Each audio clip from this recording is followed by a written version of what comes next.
आप सभी का एक बार फिर मेरे YouTube channel teaching exam with Rama में स्वागत है। आज का हमारा टॉपिक है होम मैनेजमेंट ब्रांच से। होम मैनेजमेंट का पहला यूनिट है।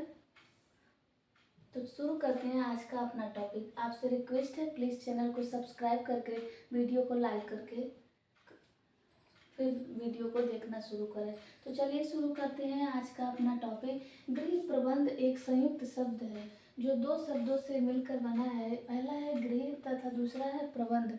इन दोनों शब्दों से मिलकर हमारा गृह प्रबंध बना है। गृह एक भावनात्मक शब्द है। जहाँ पे भावनात्मक भावना पाई जाती है वो हमारा गृह होता है। गृह का परिभाषा कुछ इस प्रकार है, जहाँ सभी सदस्य एक दूसरे के साथ मिलजुल कर प्रेम पूर्वक व सहानुभूति से रहकर उन सभी की आवश्यकताओं को पूरा करते हैं, वह होता है घर। अगला है मकान। वह स्थान जहाँ भावनात्मक लगाव का अभाव होता है, जहाँ भावनात्मक एकता नहीं पाई जाती, तथा वह स्थान जिसका निर्माण ईंट, सीमेंट आदि से हुआ हो, वह मकान कहलाता है। किसी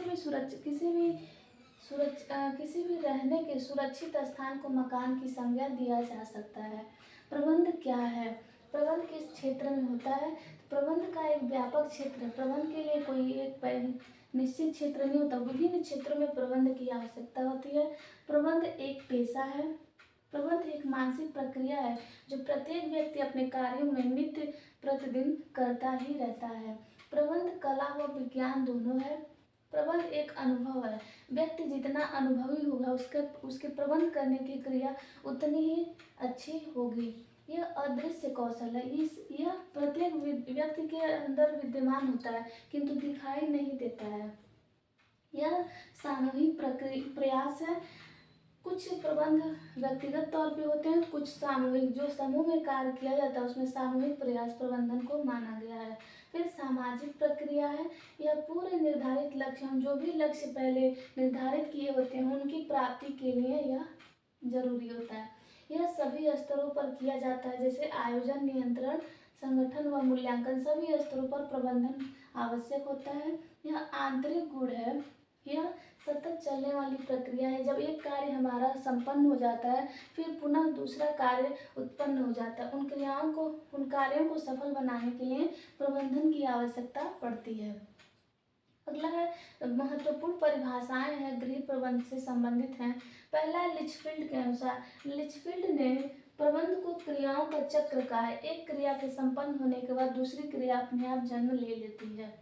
अगला परिभाषा है पी देवदास के अनुसार। पी देवदास ने प्रबंध को बांध की संज्ञा दी है। अगला परिभाषा है कोटजिन के अनुसार। कोटजिन ने प्रबंध को व्यवहारिक विज्ञान बताया है, क्योंकि ये हमारे दैनिक जीवन में व्यवहारिक रूप से कार्य में आता है।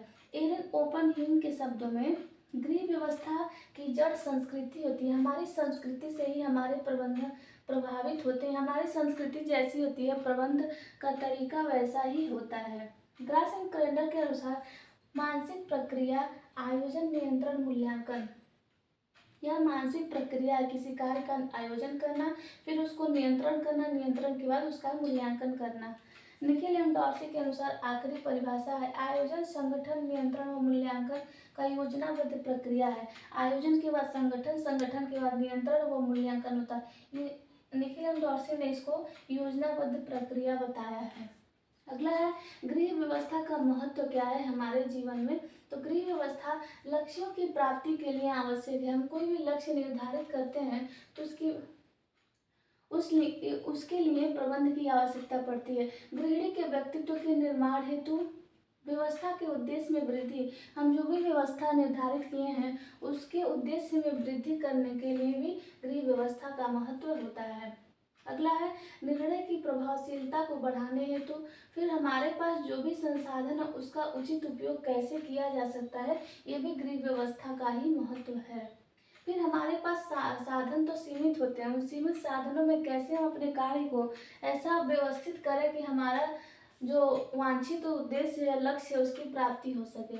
उसके बाद है उचित चयन में सहायता।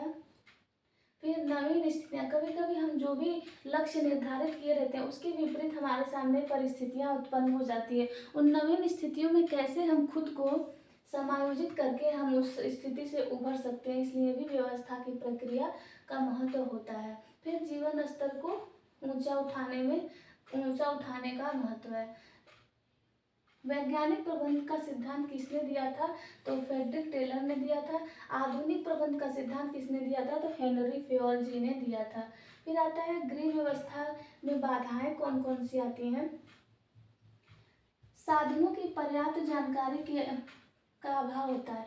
व्यक्ति के पास जो भी साधन उपलब्ध होते हैं उनका पर्याप्त जानकारी का यदि अभाव होता है तो हमारी गृह व्यवस्था में अवधान उत्पन्न होता है। फिर आता है निर्णय लेने में असहज महसूस करना। जब हमारे पास जो भी साधन है उनकी जानकारी ही नहीं होगी तो हमें निर्णय लेने में असहज महसूस होगा ही होगा।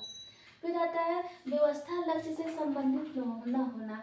हमने जो भी व्यवस्था किया है और जो लक्ष्य निर्धारित किया है उन दोनों का कोई संबंध नहीं होता, दोनों अलग अलग दिशा की ओर बढ़ते हैं, तो वो भी एक बाधा ही है। फिर आता है व्यवस्था प्रक्रिया की जानकारी का अभाव। हमने जो भी व्यवस्था की प्रक्रिया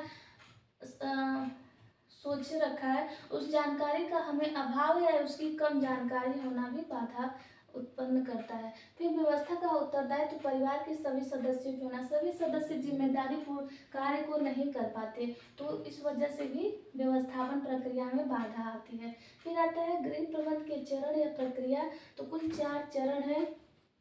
आयोजन है, संगठन है, नियंत्रण, मूल्यांकन। आयोजन को योजना बनाना नियोजन कहते हैं, इंग्लिश में planning, organisation, controlling, evaluation. Gross and Crandall ने तीन चरण बताए हैं। पहले बल देना, फिर उसकी जांच करना, फिर समायोजन करना।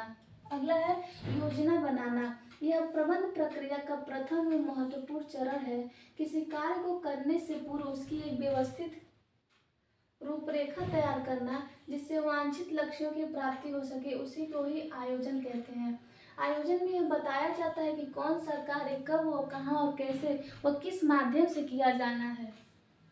यह मार्गदर्शन का कार्य करता है। आयोजन के चरण निखिल एवं डॉर्सी के अनुसार